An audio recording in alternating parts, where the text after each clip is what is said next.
Well, today we're going to continue a series we started last week. Last week was our first Sunday here in this location, and we started a series titled Rethinking the Church. Rethinking the Church. And the reason we're talking about the church is because a lot of us need to change the way that we think about the church, because the way we think about the church is not right. And I'm generalizing for all of us, of course, but if we have the wrong ideas about church, then really everybody loses. And so last week we talked about how the church must learn to adapt to a changing culture. And we looked at the church in Antioch, which did just that. They adapted to the new people that were coming in.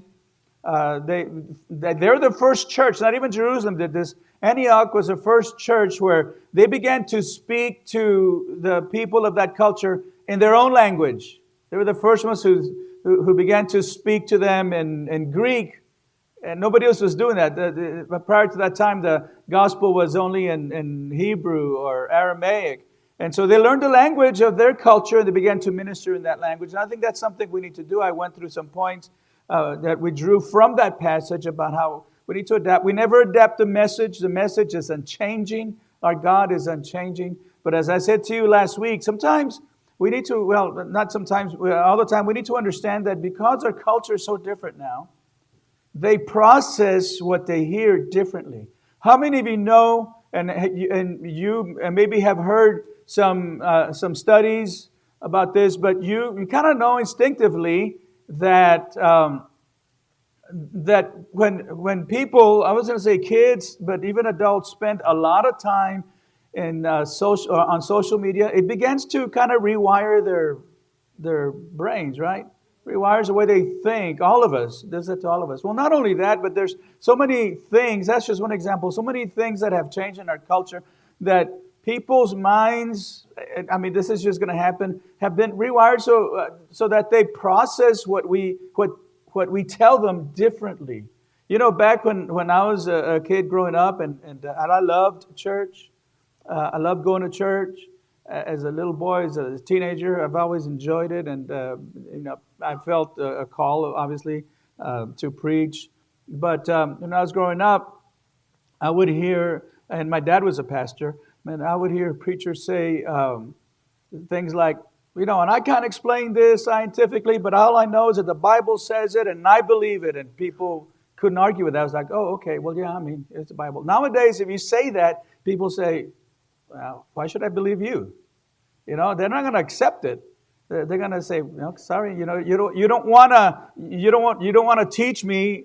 Then I'm not going to talk to you. I've heard people say, if somebody wants to have some kind of discussion about anything, abortion or whatever, and if first thing I'll ask them is, do you believe in the Bible? Do you believe it's true? If they say no to me, then I say, well, I have nothing to say to you, because everything I believe is in the Bible. Well, I agree with that, but I think that's a mistake, because if you're not willing to engage people who don't believe in the Bible, you're not willing to learn how to engage, learn their culture, learn their language, what they speak, how they process things, then you're giving up on a lot of people.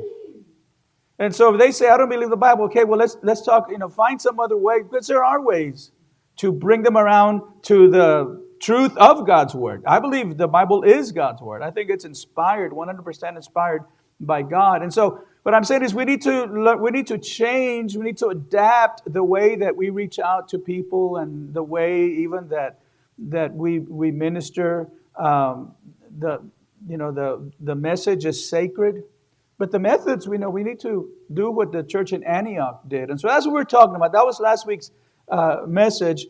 But today I want to talk to you about what is, I think, maybe it's the biggest and most radical change that we need to make about the way we think about the church, and that is this: don't go to church.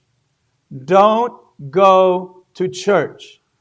Now, I'm not suggesting that you no longer come to our worship gatherings here at Solid Rock.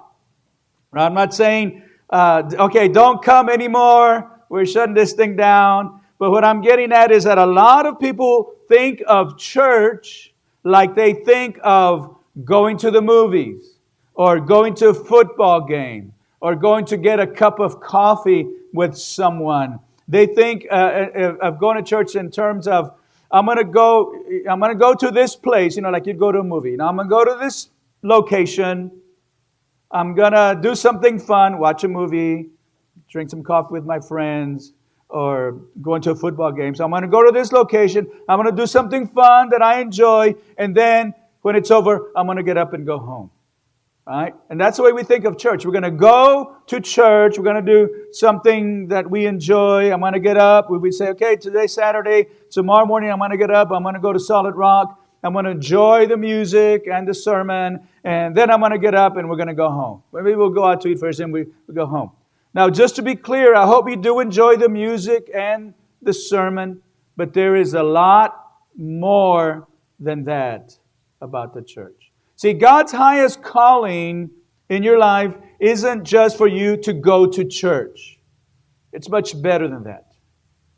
I remember many years ago when I was a teenager, I was in high school, we had a little taco stand, right? South Texas, not burritos, so tacos. We had a little taco stand just catty corner to our church, and we lived in a parsonage next to the church, right there on Main Street in Robstown, Texas. And we used to go there often. They had good food, this little taco stand. And so my mom was there one time. I think we had stopped the family, and so we were all waiting to get our food. And so my mom overheard this conversation. I remember she said that it really bothered her, made her feel bad, this conversation with two women that were also waiting in line. And they were talking, regular conversation. Then one of them said, this was a Saturday night. One of them said that she had just gone to church that night. She said, I just came from Mass. She said, I just went to church. She said, I went to church tonight. I don't have to mess with it in the morning. And it just really bothered my mom. I mean, she said, it bothers me that people think of going to church as something that is a bother. Well, I mean, it's not just, she apparently was Catholic. It's not just Catholics. It's it's evangelicals. It's Pentecostals. That they just see going to church as something they do. And so you only see it as something you do, then obviously once in a while it's going to get in the way of something else you want to do. See how that works? If it's something you just do, then occasionally it might be that something might be happening that Sunday that you'd rather do, so you just don't go to church, or you go another time you won't be bothered. So to understand about why I'm saying to you, don't go to church, and why I'm saying to you that your greatest calling, God's greatest calling in your life isn't just for you to go to church, that it's much better than that. To understand that, we need to look again at what church really is. So let's rewind all the way back to the beginning, back to the first century, and especially to the churches that the Apostle Paul started. He was a church planner. He started many churches. But remember that before he did that, Paul was a man who at one time wasn't planting churches. He was trying to destroy churches. And then he met Jesus, and ironically, he ended up planting, like I said, many churches all over the Roman Empire. This man who wanted to destroy churches at one time. And in the congregations that Paul was starting, most of the members of these congregations were Gentiles, meaning that they were not Jewish, right? They were Gentiles. That was great because remember that Jesus had told his disciples to take the good news about him to the entire world. And so that's good, right? Gentiles are coming to know Christ, but it also led to a little bit of a nagging problem. And that is that those Gentiles, we find out in Paul's epistles, those Gentiles sometimes felt like they were second-class citizens to their Jewish brothers and sisters.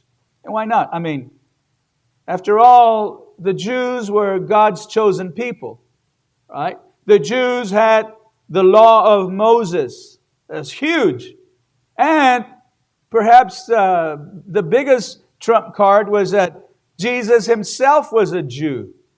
Like, okay, strike one, strike two, strike three. We're out. We're Gentiles. We're outsiders. And then also added to that is that the Jews also had the temple in Jerusalem. I mean, there were only, three temples that were built in the history of the Jews. And this temple, Herod's temple, they called it, in Jerusalem, that was a sacred and holy building where the Jewish people could go. I mean, they had the original temple that Solomon built. Then they had the temple when they came back from Babylon that was built, by the exiles when they came home. And now Herod's temple, there's, the only three temples in the history of the Jewish people. And so it was a sacred and holy place where the Jewish people could go. And remember, we talked about this in our Wednesday night Bible study a couple of months ago, where Gentiles could not go except in very limited circumstances. They had a place for the Gentiles, a courtyard, as it were, for the Gentiles, but they couldn't go in to where the Jews could go. So in many of Paul's letters, he specifically addresses this concern. So now we get to our scriptures, Ephesians 2, chapter 2, verse 19 through 22. This is what Paul writes. Consequently, you are no longer foreigners and strangers, but fellow citizens with God's people, and also members of His household, built on the foundation of the apostles and prophets, with Christ Jesus Himself as the chief cornerstone. In Him, the whole building is joined together and rises to become a holy temple in the Lord. And in Him, you too are being built together to become a dwelling in which God lives by His Spirit. Now, if you were one of those Gentile Christians and you were meeting in a congregation like Ephesus, this letter was read in Ephesus and it was also passed along to other churches in the area. And so you're reading, this is the way it would have worked. Somebody would have read this letter to the congregation, and you're hearing this letter read for the very first time. At this point, you're probably going to be very encouraged. This was encouraging news to the Gentiles, because Paul was saying, all of you Gentiles who believe, plus all the Jewish believers in your congregation, you all together are God's temple. And Paul was saying, you all together are the building. You all together are God's house. See what's going on here? They had the temple already, but Paul is saying, no.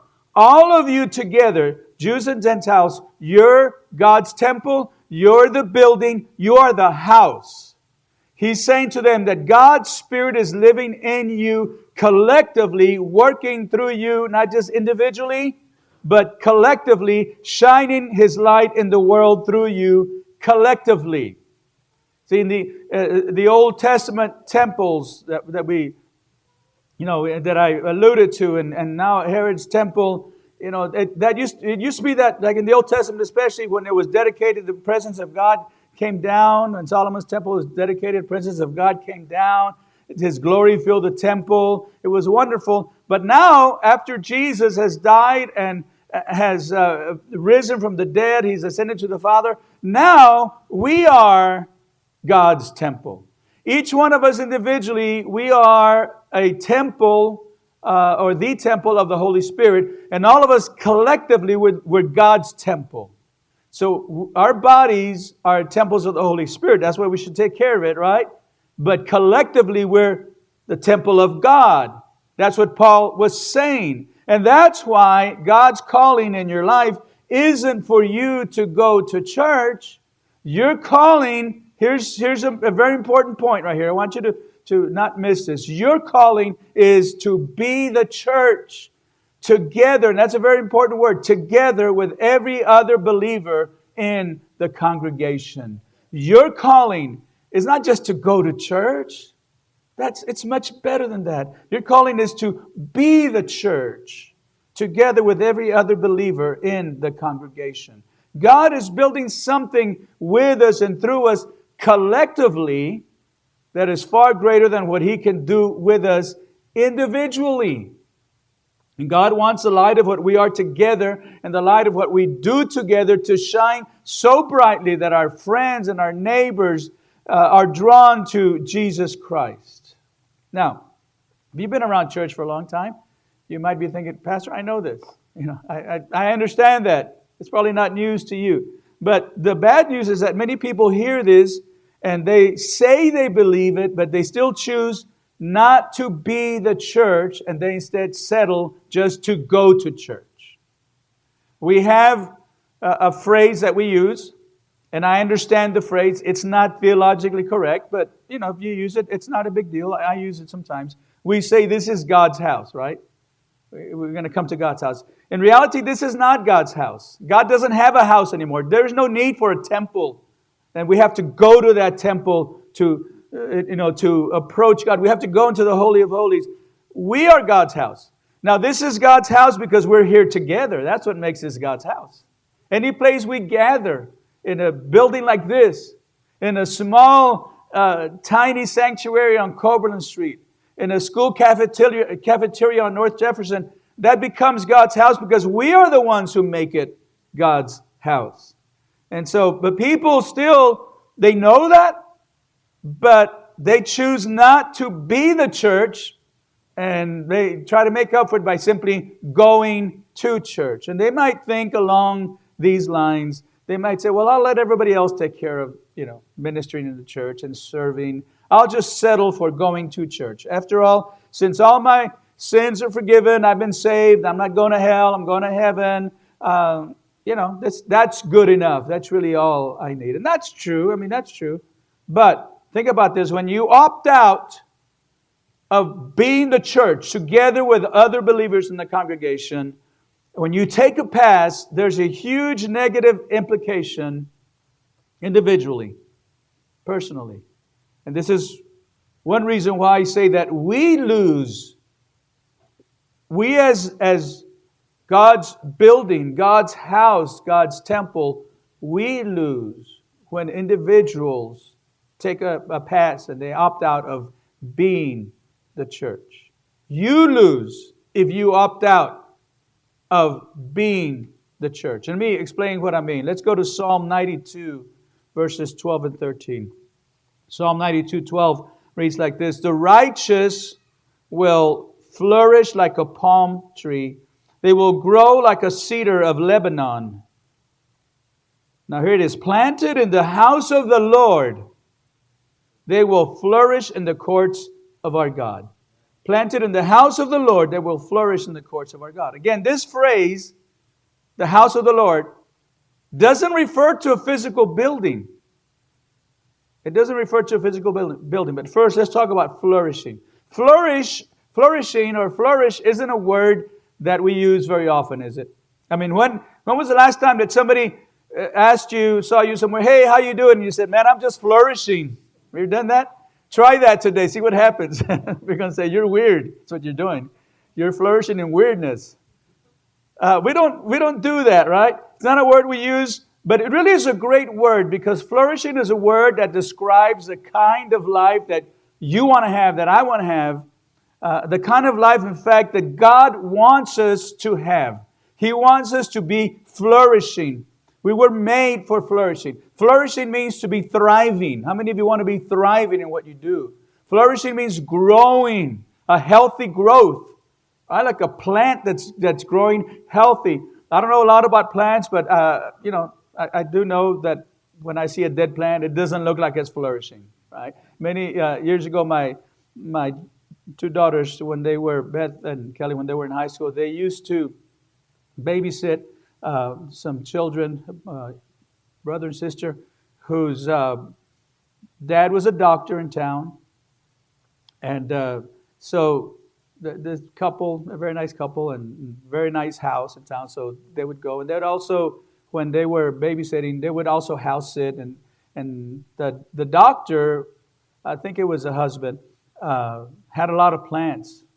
And so he would ask him to water the plants, and he left very detailed instructions. And so one time I went with him to go water the plants, and I thought I'd help them. And so there was one particular plant in his office, I believe, home office, that it was big and hardy, it was healthy, and I watered it a lot.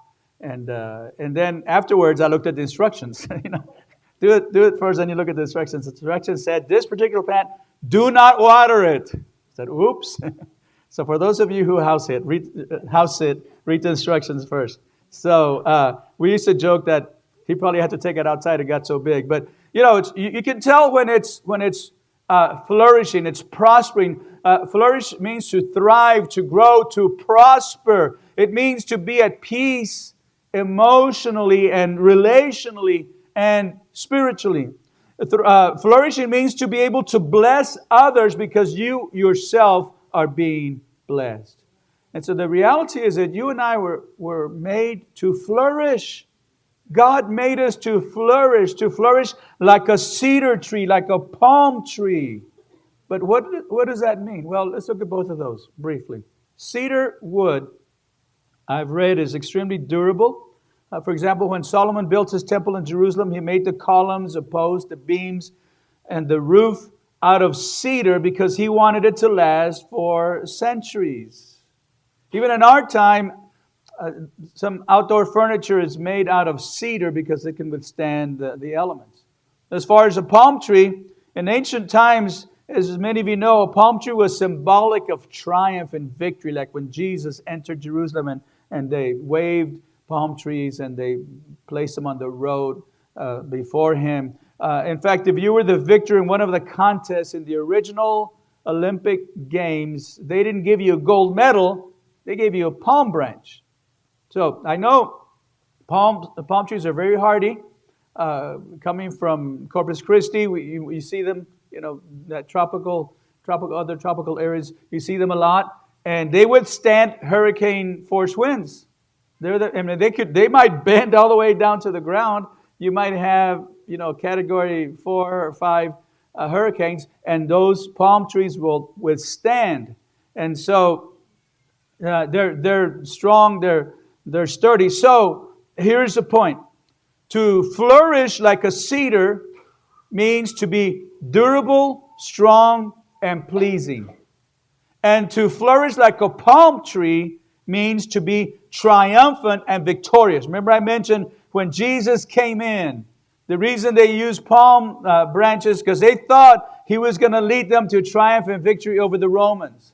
So to flourish like a cedar means to be durable, strong, and pleasing. To flourish like a palm or a palm tree means to be triumphant and victorious. And in addition to that, both of these trees are evergreens, which means they're always flourishing, always growing, always bearing fruit. There is always life coming from these trees. And we read in this verse 12, Psalm 92:12, we just read that the righteous will flourish like a palm tree. They will grow like a cedar of Lebanon. That's what it's supposed to be like when you're a Christian. If you're struggling to flourish and there's limited growth, and then you need to examine what's going on. That doesn't mean it's supposed to be easy. Storms still come, right? Droughts will come, but the trees continue to flourish in spite of those circumstances.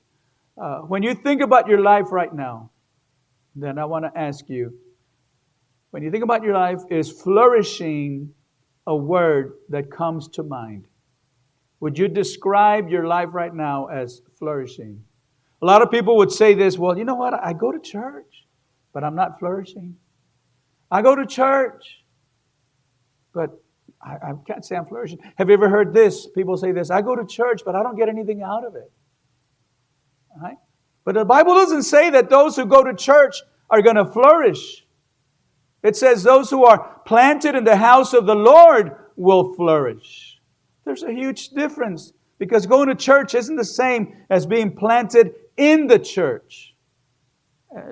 Big difference. And you can hear the difference in the way many of us talk about church. I say many of us, many people talk about church. For example, there's some people that might get up on a Sunday morning and say, me, the husband says, honey, are we going to go to church today? I mean, I've been thinking, I've got a lot to do. I'm kind of busy. There's a lot going on. Or they might say, the kids have a game this weekend and we're going to go to church this Sunday because, soccer or basketball or volleyball, whatever. Or, it's kind of tired. We're kind of tired. Man, it's been a busy week. We're worn out. What do you think?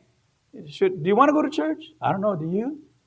Now, when you're planted, you don't say that.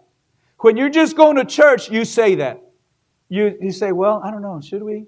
But when you're planted in the house of God, when you are the church, when you're being the church, you don't talk that way because church isn't a destination. Church is who you are.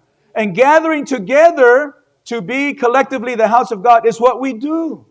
This is what we do. We'll do it any place. We'll do it any place. Attending a worship service or not there's never really a question for someone who is being the church. It's just what we do. It would be like asking your family, well, I were to ask my wife, honey, you want to eat today? Or she said to me, because she does most of the cooking, I don't cook, I grill, but she said to me, do you want to eat today? I don't really want to eat. Like, yeah, of course I want to eat. Or even sillier, if I said to her, should we breathe today? You want to breathe today? Should we take breaths? Of course, that's what we do. We take breaths, we eat. That's what people do who are the church. There are certain things. One of those is they gather together. It's ludicrous to think, to ask those questions of breathing and eating because it's just what we do. And when you think of yourself as planted in a church instead of just going to church, then church isn't a destination or an event to attend. But church is investing yourself in the work of God, the work that God is already doing. Church is developing relationships with other people in the congregation, praying for them, letting them pray for you. Church is recognizing that God has given you gifts and abilities. Maybe God has given you financial resources, and church is using those things to advance the mission of God and the mission of the church that God established here on earth. Church is a calling. It's a movement. It's a mission to share the light of Christ. Church is a gathering of people with a purpose. And this is why, you may not have noticed, but I will say, we refer to our worship gathering, and we thanks for coming as we gather together, and instead of saying thanks for coming to church, because you are the church and you're God's temple when we gather together. Two great things happen, and I'll finish with this. Two great things happen when you're planted in the house of the Lord, when you are being the church. When you're planted in the house of the Lord, your roots grow deep. Your roots grow deep. The Old Testament prophet Jeremiah once described those who are planted in the house of God in language very similar to what we read in Psalm 92. In Jeremiah 17:8, here's what he wrote. They will be like a tree planted by the water that sends out its roots by the stream. It does not fear when the heat comes. Its leaves are always green. It has no worries in a year of drought and never fails to bear fruit. That's a description of somebody who is planted in the house of God, planted by the water that sends out its roots by the stream. Now, maybe right now you're feeling some heat in your life. Maybe right now you're experiencing some trials. Or maybe you would say, I'm in a drought right now. Man, I feel dry. I feel withered. But when the roots grow deep, the roots aren't bothered by the heat. They're not bothered by drought. When you're planted in the house of the Lord, your roots grow deep into the source of water a source that is greater than any problem you might face on the surface. I read about the redwood tree that can grow up to 30 stories high. 30 stories high. But its root system goes down 150 feet. That's why, it's such a beautiful, strong tree. But perhaps what's most stunning about the redwood is not just that the root system goes down 150 feet, but it can also go out, spread out 150 feet. Its roots spread out so much that its roots intertwine with the roots of other redwood trees. And together they form this underground support system that sustains the entire forest. This is amazing. When I looked this up and read about this, I thought, wow, this is amazing. Saw some drawings of what this looks like under the surface. And in the same way, when we're connected and planted in the church, we're stronger, we're blessed, and we're encouraged, because as our individual roots grow deep, they also intertwine with others and they support others. We support each other. Look, this week, you may not know it now, but this week you might face opposition. Or maybe you do know it. Maybe you're going to face a trial, or maybe you already are facing a trial. You're going to have a struggle, a setback. And if you face this alone, you are more vulnerable to discouragement and defeat. But when you're planted firmly in the house of the Lord, you're part of this great forest that supports you because your roots go deep. Here's the second great thing about being planted. When you're planted in the house of the Lord, you produce fruit. This is what the end of Jeremiah 17:8 says. It has no worries in a year of drought and never fails to bear fruit. So what is fruit? What is fruit? Well, the Apostle Paul once wrote about this to the churches in the area known as Galatia.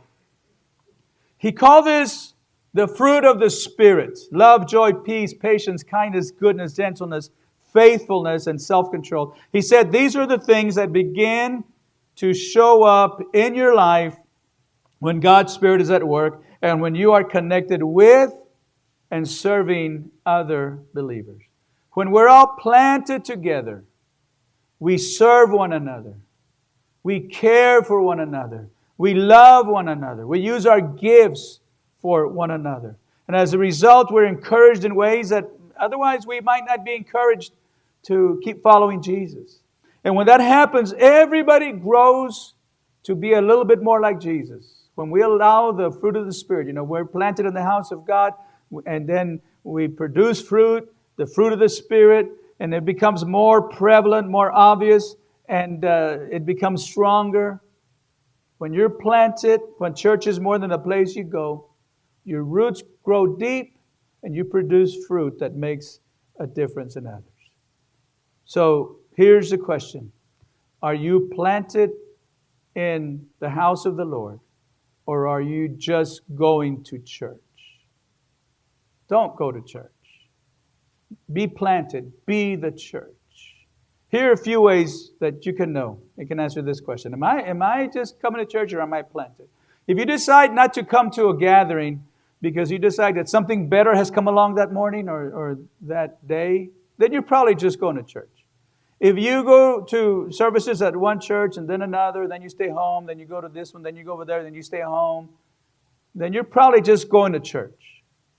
If you don't make any effort to get to know other people, if you don't ever consider serving, like how can this congregation use what I can do, whatever little or lot?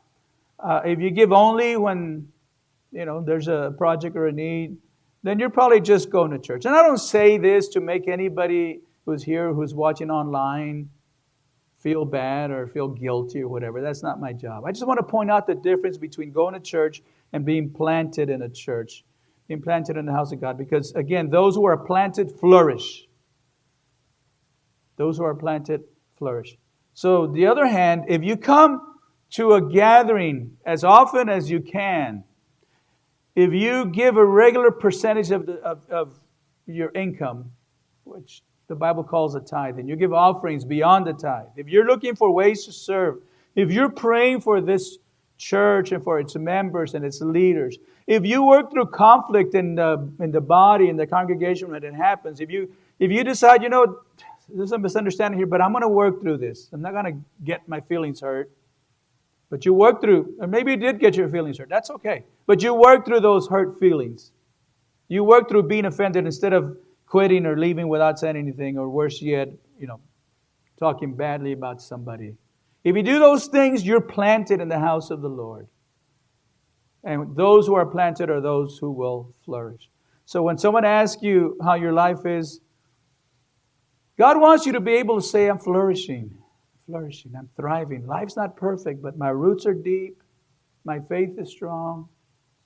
I have brothers and sisters that support me. I feel like I'm needed. I feel like this congregation needs my gifts, my abilities. I'm loved. I'm a part of something. Part of something. That's how God wants you to answer this.